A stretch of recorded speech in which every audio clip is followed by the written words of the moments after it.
There are a few ways to customise your experience and gameplay in Assassin's Creed Shadows, but one of the most classic methods is through your gear and weapons. They have simplified this system for Shadows compared to the previous RPG games, so you won't be bombarded with loads of repetitive and frankly useless gear. Instead, each weapon or gear piece will have their own specific benefits to make them even more impactful. In this video I'm going to break down the gear system, how you obtain gear, and how you can upgrade and customise your gear to personalise your gameplay experience. As I mentioned, the gear system in Shadows is pretty simple.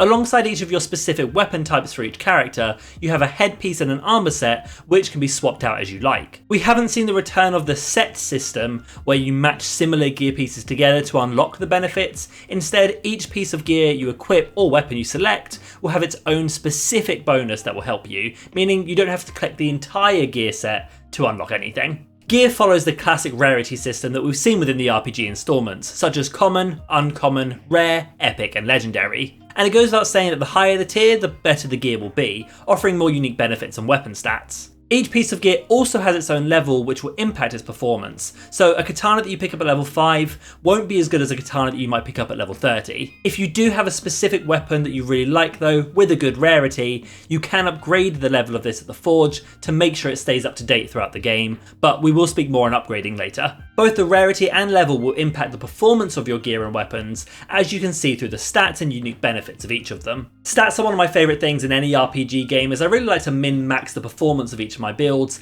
and in Shadows they've given us a decent amount of detail of how we can do this. For the weapons, we can see a range of different stats depending on the weapons, such as weapon damage, ability damage, crit damage, and even headshot damage for some of Yasuke's ranged weapons. For the armour, we can expect to see the health as a stat for pretty much each of them, as this is quite important, as well as adrenaline gain and crit chance on some headpieces, and vulnerability damage and crit chance on some body pieces, to name a few. The key thing with the stats is they are unique to each weapon or gear piece, so you may not see the same across all of the different katanas or all of the different headpieces, so you have to find the one that really suits the build that you're wanting. More interestingly on the weapons and gear, however, are the specific traits that they each have. These are really unique and can completely change up your playstyle or give you unique advantages. Some notable ones that I've seen include Yasuke's legendary katana, Whisper of Muramasa, which causes counter attacks to make enemies vulnerable, his Kanabo, Daybreak's Fury, which spreads shrapnel to nearby enemies after armour breaks, or even his Teppo rifle, Hero's Message, which ricochets bullets to nearby enemies, which sounds particularly cool.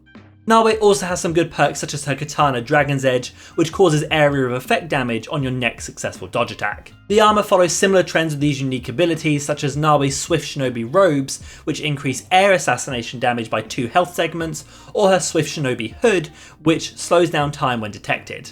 As you can see, there really is a lot of unique difference and customization to each piece of gear that will impact the way you want to play. It is important to note though that these benefits are not just limited to legendary gear, and you can get some more minor effects on the epic or lower gear, however they are not quite as impactful, which is expected. Gear and weapons also allow you to apply engravings to them, similar to what we saw in Valhalla, and this can further customize your gear experience. We didn't get much info on the engravings, however we do know that these can come in different rarities and add extra stat increases or unique functions to gear depending on what you select. These appear to be obtained through different world activities, rewards from quests, or from just adding new buildings and features to your Shinobi hideout. And that moves us nicely on how you can actually obtain gear in Assassin's Creed Shadows through a few different methods. The most common way will be random loot throughout the world. Enemies, regularly spawning chests, and other lootable sources will give you a selection of random weapons and gear of different styles and rarities, similar to how it worked in Odyssey. This means that from one enemy you may get an uncommon katana variant, and from another you can get an epic of the same type,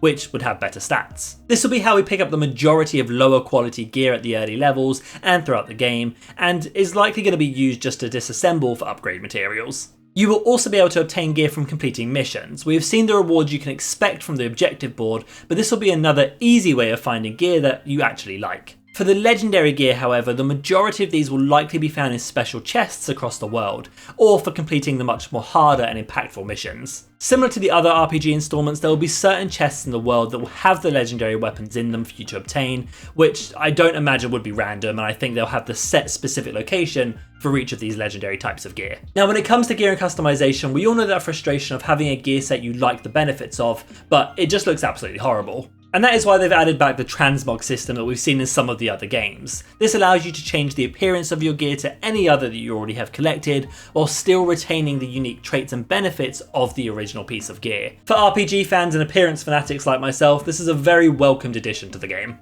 The final element of gear and weapons that I want to touch on is the upgrading system they've added to the game. Upgrading gear is used to increase its level, so that if you receive a lower level piece of gear early on in the game, but want to continue using it at higher levels, you can. This won't upgrade the rarity or the unique traits of it, but you will see an increase in the basic stats, which will be important to maintain consistent damage and health throughout the game. You upgrade your gear in your hideout or at the mini hideouts called Kukurega throughout the world. To do this though, you will need to build a forge, which unlocks the ability to upgrade, and the Transmog system that we just spoke about. There are a few different levels to this forge however, which will change how much you can upgrade your gear. The basic level 1 forge allows you to upgrade gear to level 20 and Transmog gear, but does not allow you to add enhancements just yet. The level 2 forge increases the upgrade level to 40 and allows you to equip non-legendary enhancements. The final level of the forge, level 3, improves upgrade level to 60, which I think might be the max level for the game, and also allows you to equip legendary enhancements to gear, so you will want to try and get this as soon as possible. It will be important to consistently upgrade your gear once you've found a selection of weapons and armour that you like.